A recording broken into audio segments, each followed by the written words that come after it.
Hi guys, how old are you? I'd love to see the age range of our viewers. Write your age below. I still remember every detail of that Christmas Eve when the weight of years spent in the shadows of my own family finally cracked something deep inside me, turning what should have been a night of quiet holiday anticipation into the pivotal moment where I decided to rewrite my role from silent servant to someone who finally chose herself, even if it meant leaving behind the chaos that had defined so much of my life up to that point. There I stood in the narrow kitchen of our aging family home in suburban Ohio, the air thick with the scent of pine from the tree I had decorated alone 2 days earlier and the faint tang of the turkey broth simmering on the stove that I had prepared meticulously because no one else ever bothered to think ahead about these things.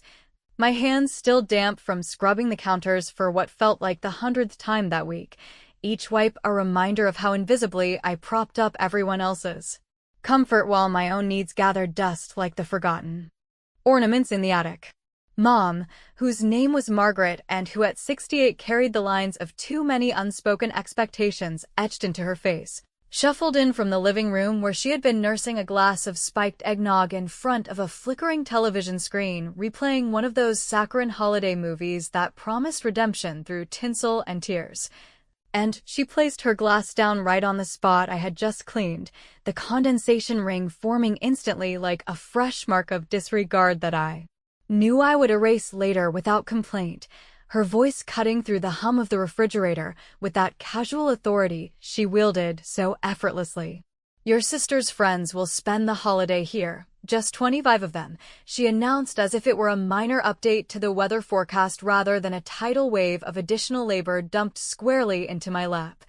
Her eyes barely meeting mine because in her mind I was the fixture, the one who nodded and adjusted. Without question, the reliable Emily Harper who at 45 had long since traded dreams of adventure for the drudgery of family logistics after my divorce left me piecing together a life from spreadsheets and solitary evenings. I nodded, pretending to agree with a tightness in my chest that made the motion feel like a betrayal of my own simmering frustration, forcing a smile that pulled at the corners of my mouth unnaturally, while inside a storm brewed from the accumulation of countless similar slights. From the birthdays where I baked multi-layered cakes from scratch, only for Lisa to arrive fashionably late with her entourage expecting slices, without lifting a finger, to the Thanksgivings I hosted single-handedly. Because Mom's mysterious ailments always conveniently flared up when it was her turn to cook, driving 3 hours each way with coolers full of sides that everyone praised as if they materialized by magic. 25 people. That number echoed in my head like a mocking countdown, envisioning the onslaught of young adults, Lisa's circle of social climbers and influencers in their 20s, all expecting a spread worthy of a magazine feature. Plates piled high with roasted meats and artisanal sides, while I sweated over the oven in an apron stained from years of service. My life reduced to a backdrop for their laughter and selfies that would flood social media with filtered joy, excluding the effort behind it all. It wasn't an isolated incident, far from it, because this pattern had woven itself into the fabric of our family since Dad's passing a decade ago, when I stepped in to handle the funeral arrangements, the estate paperwork, and the endless calls from relatives expecting updates while Lisa jetted off to console herself with retail therapy in New York, returning just in time to inherit the bulk of the emotional spotlight without the grunt work that left me exhausted and overlooked. I had swallowed it all for so long, rationalizing the imbalance as the cost of loyalty, telling myself that blood ties demanded endurance through the favoritism Mom showered on Lisa, the golden child with her vibrant stories and effortless charm that contrasted sharply with my steady accounting job at a firm downtown, where I crunched numbers for others' dreams, but never chased my own beyond vague fantasies of a warmer climate and a life unburdened by obligation. As the snow began to fall outside in heavy, relentless flakes that blanketed the neighborhood in a deceptive hush of winter wonder, coating the windowsills and muffling the distant carols from neighbors' homes, I dried my hands on the threadbare dish towel printed with a jolly Santa whose cheer now seemed satirical, and for the first time in what felt like forever I allowed myself to linger on the calendar pinned to the wall, its squares filled with my meticulously noted shifts and the family events penciled in as if they were sacred appointments, the ink from my pen a testament to how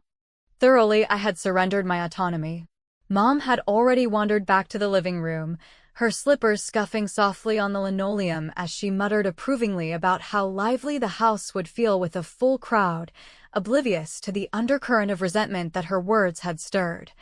And I stood there alone amid the remnants of my preparations, the half-chopped onions on the cutting board releasing their sharp aroma that stung my eyes like unshed tears, contemplating the sheer audacity of her assumption that I would seamlessly accommodate this invasion without protest or pause. The clock on the microwave glowed 8:15, ticking forward inexorably toward the midnight arrivals she had implied, and in that suspended moment, with the house settling around me like an old friend turned captor, I felt the snap, not dramatic but profound. A quiet unraveling of the dutiful daughter who always complied, replaced by a woman ready to claim the narrative of her own holiday. Slipping into the dimly lit hallway where family photos lined the walls, images of happier times where I lurked in the peripheries, pouring drinks or holding coats, I retrieved my purse from the hook by the door, the leather worn from daily commutes, and pulled out my phone. Its screen illuminating my face in the low light as I navigated to the banking app that tracked the vacation fund I had nurtured in secret for years, diverting bits from overtime pay and foregoing small luxuries like coffee runs to build a nest egg for exactly this kind of escape, a dream of sun-soaked beaches far from the frost and familial demands. My thumb trembled slightly as I opened the travel booking site, the interface loading with options for last-minute flights that seemed to pulse with possibility, and I typed in Florida, watching as departures from the nearby airport populated the screen. Each one a portal to anonymity and renewal, the cheapest option leaving in just over 3 hours, direct to Tampa where palm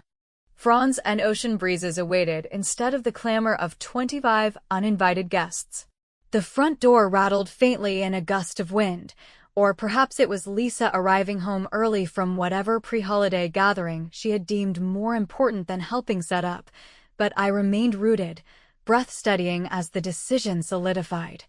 The hook of liberation catching deep in my resolve, pulling me toward a path where I would no longer nod in silent agreement, but act with the boldness that had been dormant too long, leaving them to face the empty kitchen and the shock of my absence. The first thread in a tapestry of revenge that would unfold in ways they could never anticipate. That forced nod I had given Mom hung over me like a heavy fog as I continued through the evening routines in the kitchen, mechanically stacking the plates into the cupboard with a clatter that echoed my inner turmoil while my mind raced ahead to the flight confirmation glowing on my phone screen tucked safely in my pocket. Each swipe through the app's details sending a thrill of forbidden excitement, mixed with the sharp edge of what felt like outright rebellion against the life I had quietly endured for so long. I kept up the facade seamlessly, pulling out the mixing bowl for the pie crust that Lisa had casually requested earlier as if my hands were extensions of her whims. The flour dusting the counter in a fine white layer that I wiped away absent-mindedly while listening to the muffled sounds of holiday specials drifting from the living room where Mom had settled back into her armchair with a fresh cup of eggnog. Her occasional chuckles at the screen a stark contrast to the knot tightening in my stomach over the impending influx of 25 guests who would treat our home like their personal venue without a second thought to the labor involved. Around 8 o'clock, the front door burst open with Lisa's characteristic flair, her voice carrying through the house like a siren as she kicked off her snow-dusted boots in the entryway and immediately launched into an animated phone conversation with one of her friends, describing in vivid detail the rooftop party she had just escaped where champagne flowed freely and everyone swapped stories of exotic getaways that made my modest plans seem almost quaint by comparison, her laughter bubbling up as she finally hung up and poked her head into the kitchen, her cheeks flushed from the cold and perhaps a bit too much holiday cheer already. "Hey Em, make sure to whip up that apple pie everyone raves about," she said breezily, waving a manicured hand as if directing traffic before disappearing into the living room to join Mom, not even pausing to ask how my day had gone or if I needed help with the mountain of prep work she had indirectly assigned. her assumption that I would handle it all as ingrained as the holiday traditions we had built around her spotlight rather than any shared effort. I mumbled something non-committal about it being no problem, my voice steady despite the sarcasm bubbling inside at the sheer entitlement of it all. Stirring the cranberry sauce on the stove with more force than necessary as the berries popped softly under the spoon, releasing their tart aroma that mingled with the cinnamon from the pie dough I was now rolling out. Each press of the pin a small outlet for the frustration that had been simmering since Mom's announcement turned what should have been a family evening into a logistical nightmare centered on Lisa's social orbit. As I worked, memories surfaced unbidden, pulling me back to the summer after my divorce when I had driven home to help Mom through a rough patch with her health, only for Lisa to swoop in for a weekend visit loaded with gifts and gossip that stole the focus while I managed the doctor's appointments and grocery runs in the background.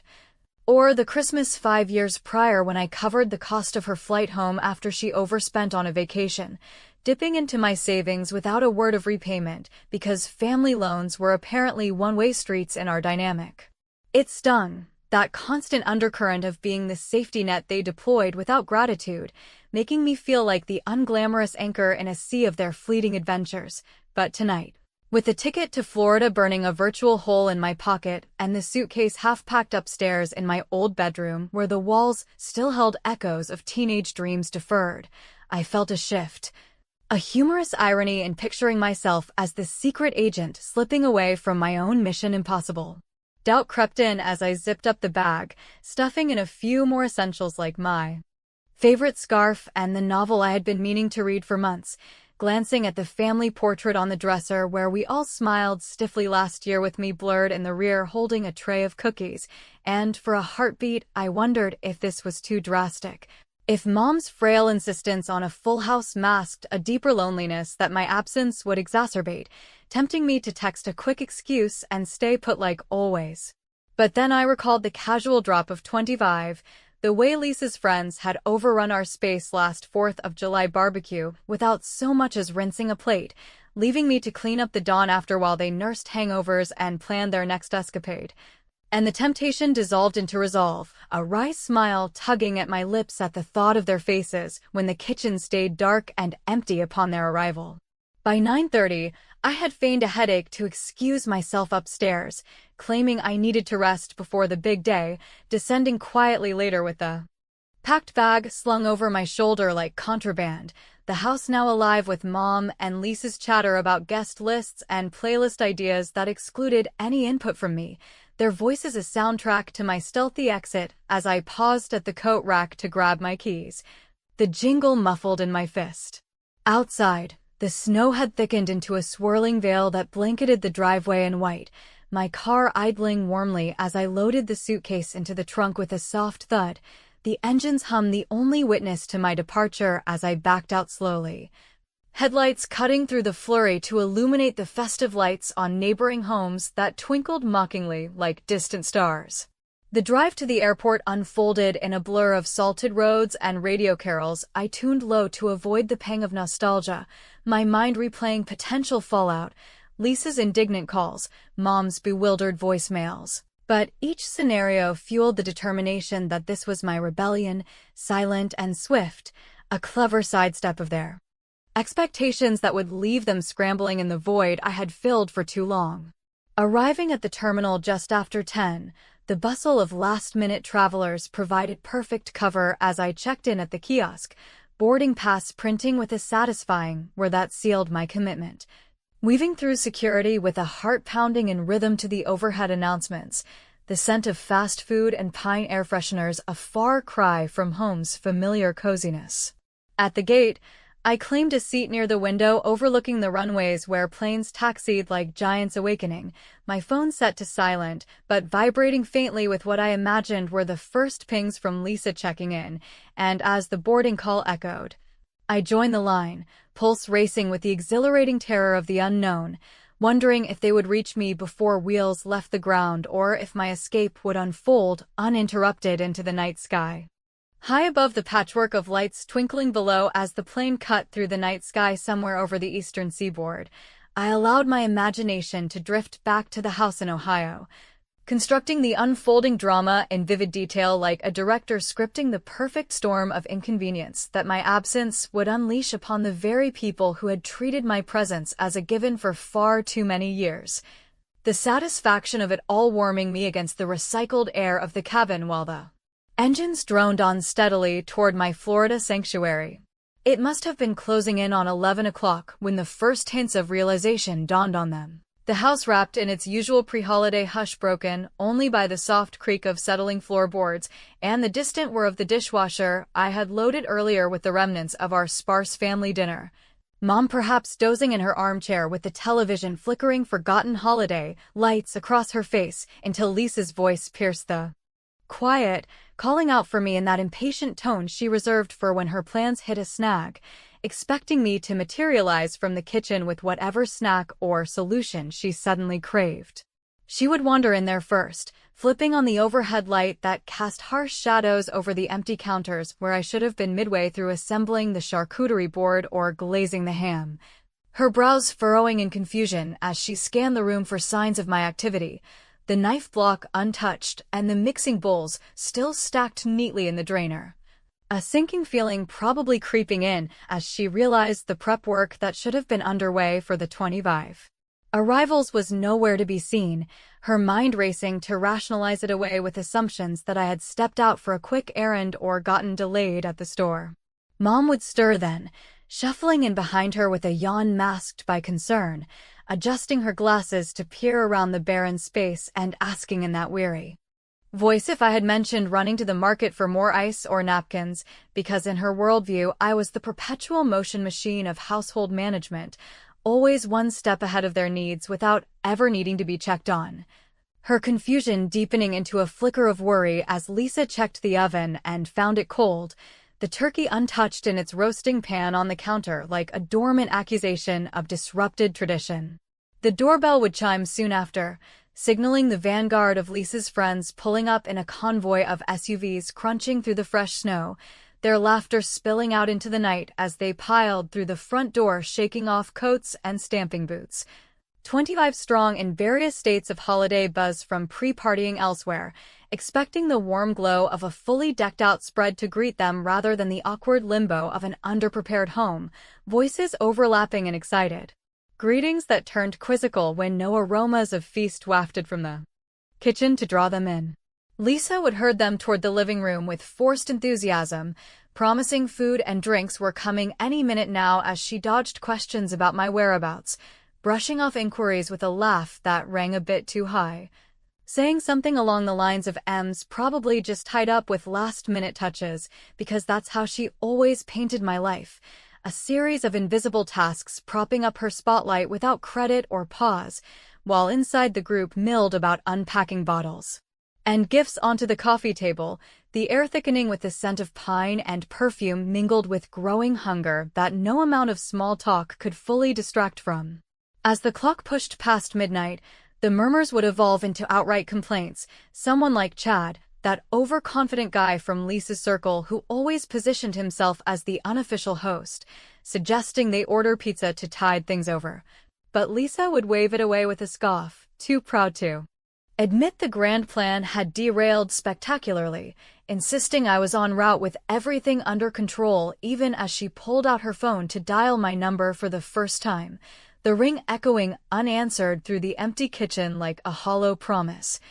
Her frustration mounting with each unanswered buzz until she fired off a text that lit up my imagination with its probable mix of urgency and annoyance. Where the heck are you? The party's here and nothing's ready. Mom might retreat to her knitting in the corner, wringing her hands over the unraveling evening and wondering aloud if I had fallen ill or met with some accident on the roads. Her voice laced with that familiar undercurrent of blame directed at my supposed unreliability, ignoring how her casual endorsement of the 25 had set this whole mess in motion. While the guests raided the pantry for whatever meager snacks I had stashed away, chips and nuts that stretched thin among so many. Conversations stalling into awkward silences punctuated by the pop of corks and the shuffle of feet on the carpet I had vacuumed that very morning. The humor of it all crept in as I pictured their incompetence blooming fully, Lisa attempting to microwave frozen appetizers only to overcook them into sad hockey pucks. Or one of the friends spilling wine on the fresh tablecloth without a maid to clean it up, the once vibrant gathering devolving into a comedy of errors where expectations clashed hilariously with reality, forcing them to confront the void I had filled so seamlessly for years without ever demanding recognition. Yet beneath the wry amusement, a thread of conflict wove through my thoughts, the growing tension of what they might say about me in my absence, accusations of selfishness or abandonment that twisted the knife of guilt even as it sharpened my resolve.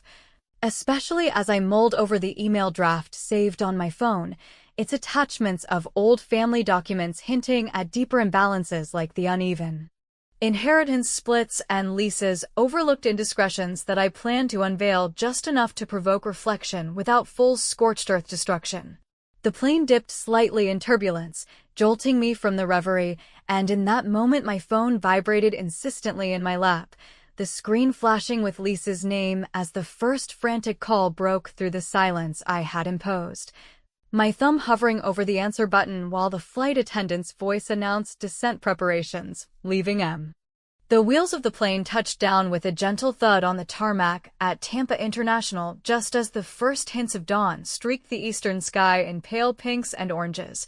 marking the end of my overnight flight and the beginning of what felt like a tentative new chapter far removed from the frosty entanglements I had fled in Ohio.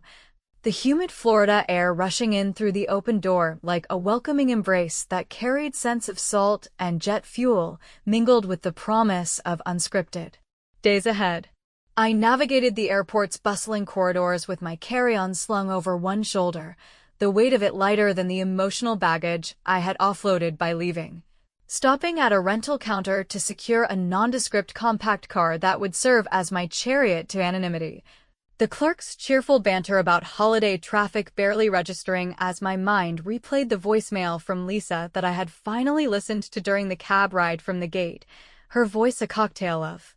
bewilderment and irritation demanding to know where I was and why the kitchen looked like a ghost town when her friends started arriving expecting the full Harper hospitality spread. Driving out onto the sunlit highway with the radio tuned to a local station playing upbeat tunes that clashed hilariously with my internal monologue of second-guessing, I headed straight for a modest beachfront motel in Clearwater that I had booked impulsively online during a layover delay, the kind of place with peeling paint on the stucco walls and a neon sign flickering vacancy even in peak season, its parking lot dotted with RVs and families unloading coolers for a day by the Gulf. Checking in at the front desk, where a weathered woman with a southern drawl handed over a keychain shaped like a seashell, I lugged my bag up a flight of exterior stairs to room 107. The door creaking open to reveal a space that was simply furnished with a queen bed covered in a faded floral spread, a small wooden table by the window overlooking the dunes, and a mini fridge humming softly in the corner. The overall vibe one of unpretentious escape that suited my mood perfectly as I kicked off my shoes and collapsed onto the mattress, the tension from the flight ebbing away under the distant roar of waves crashing against the shore. Unpacking took mere minutes since I had traveled light, folding a couple of sundresses into the drawer and plugging in my laptop on the table where sunlight streamed in through thin curtains. But before diving into relaxation, I couldn't resist checking my phone again. The screen now flooded with a dozen texts from Lisa escalating from confused queries to outright accusations of flaking out on family duty, interspersed with a single message from Mom that tugged at my resolve with its simple plea to call her because the house felt empty without me there to hold things together. Guilt washed over me in waves not unlike the ocean outside, making me pace the worn carpet. As I stared at the Gulf sparkling under the morning sun, questioning if my dramatic exit had been a bold stand for self-respect or just a petty way to make them feel the sting of my invisibility. Especially when I pictured Mom navigating the awkward aftermath of Lisa's deflated gathering where 25 guests likely dispersed early amid the chaos of cold appetizers and forced cheer. Shaking it off with a wry chuckle at the absurdity of turning Christmas Eve into my personal heist movie, I decided to embrace the solitude and headed to the motel's small pool area. slipping into a swimsuit that had seen better days, but still fit comfortably. The water cool and inviting as I floated on my back, letting the buoyancy carry away the remnants of resentment, while families around me splashed and laughed in ways that highlighted how starved I had been for such uncomplicated joy. Lunch came from a nearby shack serving fresh grouper sandwiches wrapped in wax paper, eaten on a weathered picnic table overlooking the beach where I watched pelicans dive for fish, the salty breeze ruffling my hair and stirring memories of Dad taking us on rare vacations to places like this before life pulled us into its more serious routines. A nostalgic ache mixing with the satisfaction of being here on my own terms without the overlay of family obligations. Back in the room that afternoon, with the laptop open and a lukewarm coffee from the lobby in hand, I turned my attention to crafting the email that had been percolating in my thoughts since takeoff. Starting with a subject line that dripped ironic festivity like "Merry Christmas" from the runaway Maid to ensure it grabbed their attention immediately, the body unfolding in paragraphs that blended honest reckoning with touches of humor to soften the edges, recounting the buildup of slights from endless holiday preps to the casual bombshell of 25 guests, as if I were the hired help rather than kin. I wove in witty asides about their probable scramble for takeout, turning the feast into a fiasco worthy of a sitcom, attaching scanned images of old family letters from Dad's desk that revealed the lopsided inheritance, where Lisa's youthful indiscretions got covered while I footed the practical bills, and even a spreadsheet of quiet contributions I had made over the years, like covering utility spikes during her parties or bailing out Mom's car repairs without fanfare, each element designed to provoke a mirror-gazing moment, without descending into outright vitriol. A twist emerged as I edited, pausing to save a draft when a knock sounded at the door, revealing a motel handyman named Tom who had come to fix a leaky faucet and bore an uncanny resemblance to my ex-husband in his mid-40s build and easygoing manner. His small talk about holiday blues mirroring the regrets I had buried after the divorce, leading to an impromptu conversation on the balcony where he shared how he had walked away from a toxic family dynamic years ago only to find peace in simple repairs, his story echoing mine so closely that it forced a dilemma as I wondered if my path would lead to similar liberation or deeper isolation. Evenings settled into a rhythm of sunset walks along the shore where the sand gave way softly underfoot and the sky burned in hues of crimson, each step chipping at the armor of anger until I returned to the room with the email refined, cursor blinking invitingly over the send button as notifications from home piled up unanswered, my finger hovering there in the lamplight with the weight of finality pressing down, teetering between unleashing the surprise that could heal old wounds or widen them irreparably into scars that no holiday miracle might mend. With the cursor blinking insistently on my laptop screen like a heartbeat urging me forward into the unknown, I took a deep breath infused with the salty tang drifting in from the open balcony door where the Florida evening unfolded in a symphony of crashing waves and distant laughter from beachgoers wrapping up their day. And in that suspended moment on my fourth afternoon away, I clicked the send button on the email that had evolved from a raw vent into a carefully orchestrated blend of reckoning and reluctant olive branch, the digital whoosh confirming its dispatch to Mom, Lisa, and a curated list of her 25 friends whose addresses I had pieced together from years of overlooked invitations and social media sleuthing, each recipient now holding a key to the truths I had buried under layers of dutiful silence for far too long. The subject line, "Merry Christmas from the Kitchen Ghost," carried just enough wry humor to pierce their holiday haze without immediate alarm, opening with a festive greeting that painted my escape in vivid strokes of sandy beaches and solo sunsets, contrasting sharply with their probable pandemonium back home, attaching snapshots of my toes buried in warm Gulf sand and a colorful cocktail garnished with a lime wedge to underscore the freedom they had unwittingly gifted me by treating my efforts as invisible infrastructure rather than acts of love deserving reciprocity. Delving deeper into the body, I laid out the emotional ledger with unflinching honesty, recounting the buildup of slights from endless prep marathons for Lisa's events to the casual detonation of 25 guests on Christmas Eve, as if I were the interchangeable help rather than the sister and daughter who had anchored the family through Dad's illness. The divorce fallout, and countless crises where my steady hand went unpraised while her flair drew applause, infusing the narrative with lighthearted jabs at their improvised feast, likely devolving into a parade of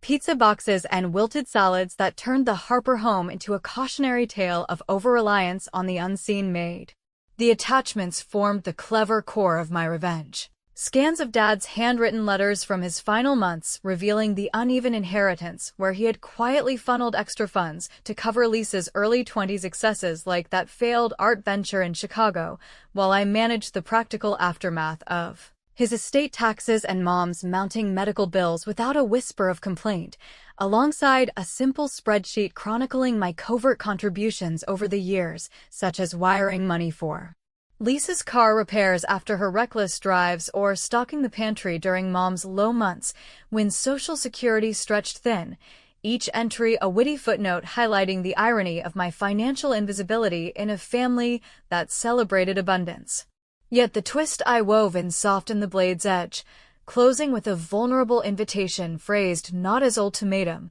but as possibility, suggesting they join me here if ready for real talk beyond the facades, no more nodding along to imbalances or assuming my silence meant consent, leaving the door ajar just wide enough to spark curiosity about whether bridges could rebuild or if the revelations had scorched them beyond recognition, a dilemma designed to linger in their minds like the aftertaste of a too-sweet holiday pie. Back in Ohio, I envisioned the email landing in their inboxes around what would have been dinner time on Christmas Day. The house still bearing the scars of the previous night's fiasco with half-eaten takeout containers scattered on counters I once kept pristine and the Christmas tree lights twinkling forlornly over a living room emptied of guests who had trickled out amid the awkward energy. Lisa perhaps scrolling through her phone while sprawled on the couch nursing a headache from the stress. Her face draining of color as the notification popped up and she opened it first, reading the opening lines aloud in a voice that wavered between incredulity and dawning shame before calling Mom over with a sharpness that cut through the quiet. Mom would fumble for her reading glasses on the side table cluttered with crumpled napkins, leaning in close to the screen with hands that trembled slightly from age and emotion as the attachments loaded. Her breath catching at Dad's familiar script spilling secrets she had never suspected, questions tumbling out in a rush about why he hadn't confided in her, and how Lisa could have let those debts fester without a word. The weight of it all fracturing the holiday pretense into raw confrontation. While Lisa paced the room defending her choices with rising defensiveness, insisting it was all in the past and that my timing was a low blow on what should have been a joyful day. The 25 recipients would receive it variably, some chuckling at the humor before the deeper layers hit, prompting awkward group chats speculating on the drama or even sympathetic replies to me wondering if this was the way-up call Lisa's circle needed to see her reliance on family crutches, but the core fallout centered on the two women whose world I had upended, their evening dissolving into a marathon of hushed arguments and tearful admissions that peeled back years of favoritism and unspoken resentments. Mom retreating to her bedroom with the printed letters clutched like relics, while Lisa fired off a flurry of texts to me blending fury at the exposure, with a hesitant apology that acknowledged how her casual demands had eroded our bond over time. My phone buzzed incessantly in the motel room as the sun dipped fully below the horizon, painting the waves in silver under a merging moon. Voicemails from Mom pleading in her quavering tone for me to come home because the emptiness without me revealed more than any email could, interspersed with Lisa's messages that shifted from accusatory rants about betrayal to reflective queries about meeting halfway. Even a surprising note from one of her friends named Sarah expressing admiration for my gutsy move and hinting at her own family strains that made the story resonate uncomfortably close. Satisfaction bloomed in my chest like the slow unfurling of a night-blooming flower, the witty satisfaction of my revenge landing not as destruction, but as a mirror forcing self-examination. Yet shadows of uncertainty crept in as I walked the cooling beach with bare feet sinking into the damp sand, the vast ocean stretching out like the unanswered questions ahead. Wondering if they would take the invitation and fly south for reconciliation or let silence widen the gulf between us, my choices. leaving me empowered in isolation, but haunted by the possibility that true family mending required more than clever words, and that perhaps in seeking payback, I had become the architect of my own solitude. The ending hanging open like the horizon where sea met sky in endless ambiguity.